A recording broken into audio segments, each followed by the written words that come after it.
I'm going to begin with something real. Most men aren't afraid of intimacy itself. They're afraid of being turned down. They dread that moment when they make a move and the energy shifts when she pulls away, becomes distant, or says something that shuts everything down. But here's something important to understand. There is a way to approach intimacy without appearing needy, without creating pressure, and without triggering rejection. It's not about manipulation or force. It's about understanding how emotional decisions are made and how connection naturally develops. That's exactly what we're going to explore. Before we go deeper, here's something most people overlook. Women don't reject intimacy itself. They reject how it makes them feel. If the emotional experience feels off, the answer is no. If it feels right, the response flows naturally. And what you're about to learn is how to create that sense of alignment. Let's build the foundation. Most men who face rejection tend to fall into predictable patterns. They move too fast. They approach things too directly. They carry nervous or uncertain energy, or they skip the emotional buildup entirely. And here's the key insight. Intimacy decisions aren't made through logic. They're driven by emotion. When a woman feels comfortable, connected, and respected without pressure, that's when openness begins.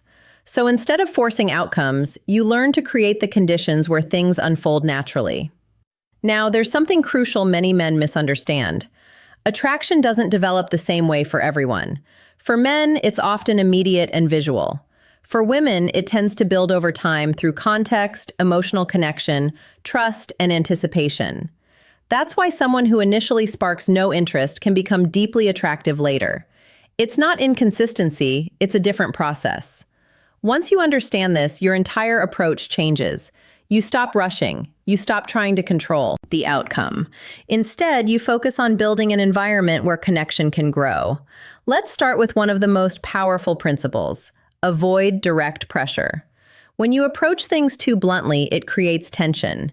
Tension leads to resistance, and resistance leads to rejection. But when you communicate in a more subtle, emotionally aware way, everything shifts. It no longer feels like a demand. It feels natural.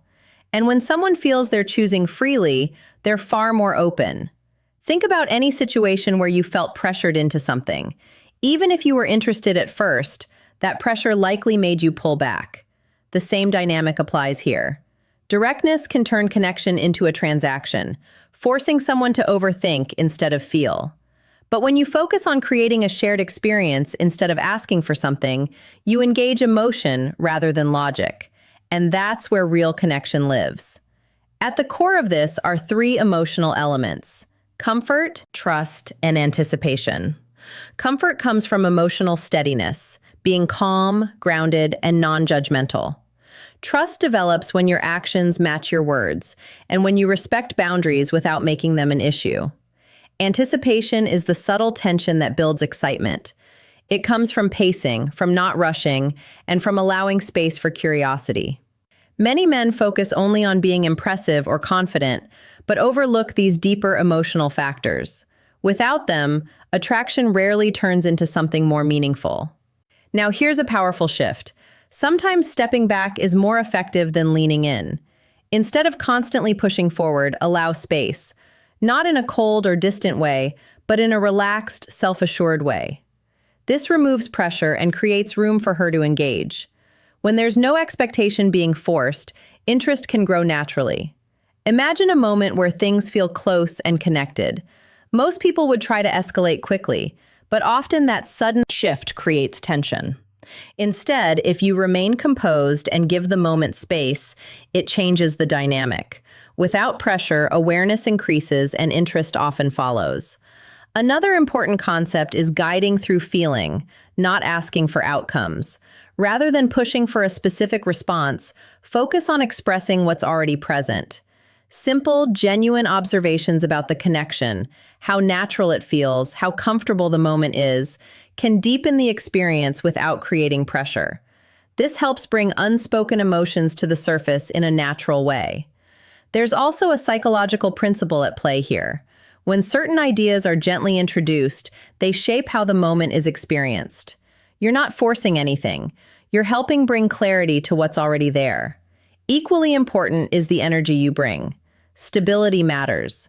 When you're calm, present, and not overly focused on results, it creates a sense of ease. That ease allows the other person to relax as well. But when you're tense, overly eager, or seeking validation, it shifts the dynamic and creates discomfort. Being grounded doesn't mean being distant. It means being centered. It's the difference between trying to control the moment and simply being part of it. Now, here's where many people go wrong. They focus too much on getting a specific answer. Instead of seeking a yes or no, focus on understanding the moment. When you invite someone to express how they feel rather than pushing for a decision, it removes pressure. It becomes a shared experience rather than a test. And if the response shows hesitation, that's not rejection, it's information. When you respond with understanding instead of pushing further, it builds trust. And often that trust naturally leads to deeper connection. Another key factor is alignment. Connection grows when both people are in sync. When someone shows interest, responding in a balanced way, neither overwhelming nor distant creates harmony. Too much intensity can feel like pressure. Too little can feel like disinterest. The goal is to meet the moment as it is. This natural rhythm creates a sense of understanding, and that understanding is what allows things to progress smoothly. Finally, let's talk about the moment itself. Instead of trying to lead everything, allow the moment to guide you. When you acknowledge how things feel without turning it into a request, you remove pressure entirely. The focus shifts from wanting something to experiencing something together. And that's where real connection happens. When you stop trying to control outcomes and start focusing on shared experience, everything changes. It becomes natural, effortless, and genuine. If this gave you a new perspective, take a moment to reflect on it. Growth comes from understanding, not just action. Stay focused, stay aware, and keep improving. Now, let's get into it. If someone lives in your mind without any real communication, it means you've given them space they never earned. That's the first reality you need to face. She's not thinking about you the way you're thinking about her. If she were, you wouldn't be guessing. Interest shows itself. Effort is visible. When someone genuinely cares, they don't stay silent. Silence isn't mysterious, it's clarity. And that clarity says no. Not maybe, not later, just no. But accepting that is difficult. So you start creating explanations. You tell yourself she's busy, overwhelmed, unsure of her feelings. You build narratives to protect your hope. The truth is simpler. She's not interested, and that's okay. What isn't okay is constructing an entire connection in your head with someone who isn't even present in your life. That's not love, that's imagination. And imagination in this context keeps you stuck. It drains your energy, weakens your focus, and keeps you waiting for something that isn't coming. You're not attached to who she actually is. You're attached to the version you've created. Real connection requires presence. It demands effort from both sides. Communication, shared experience, mutual investment. None of that exists here. You're carrying the entire weight of something that isn't real while she continues living her life, either unaware or simply unaffected. So, what does this say about you? It reveals that you're not protecting your attention. You're allowing your mental space to be occupied by someone who hasn't earned access. Your focus has value, your energy is limited, and you're giving both to someone who wouldn't offer you the same. That isn't romantic. It's neglecting yourself. Let's go deeper. Why does this happen? Why do so many men fixate on women who show no interest? It's not really about her. It's about what's missing within you.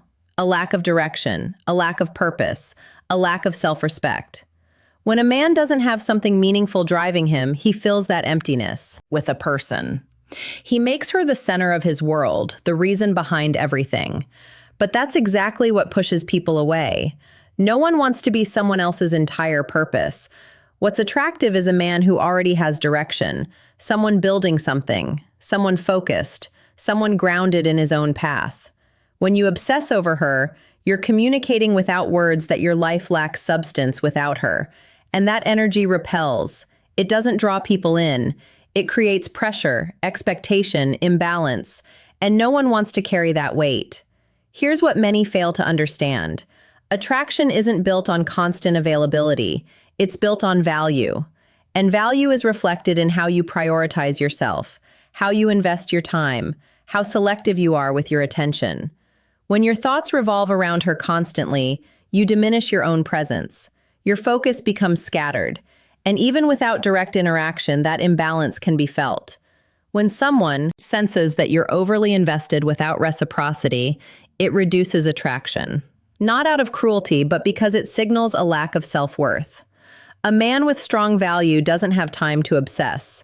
He's focused on growth, on progress, on building something meaningful. His goals, his health, his future. These take priority. Someone might cross his mind, but they don't take over it. He controls his mental space. He chooses what belongs there. That's the shift you need to make.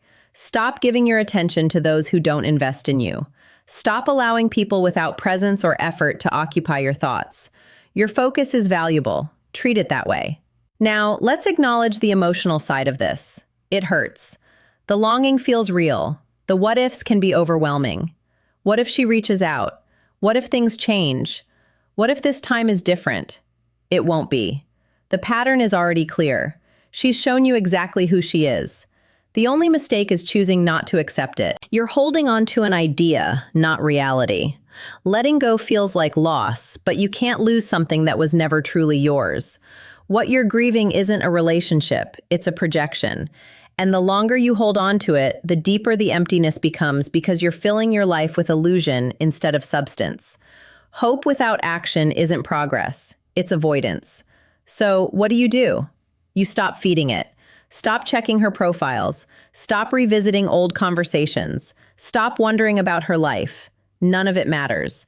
Because if she's not actively showing up, then her thoughts, if they even exist, change nothing. Take that energy back. Invest it into your body, your work, your goals, your relationships with people who actually show up. Build a life that's so full, so purposeful, that there's no room left for illusions, no space for one-sided connections. When you do that, everything changes. You stop chasing, you stop waiting, you stop hoping, and you start living.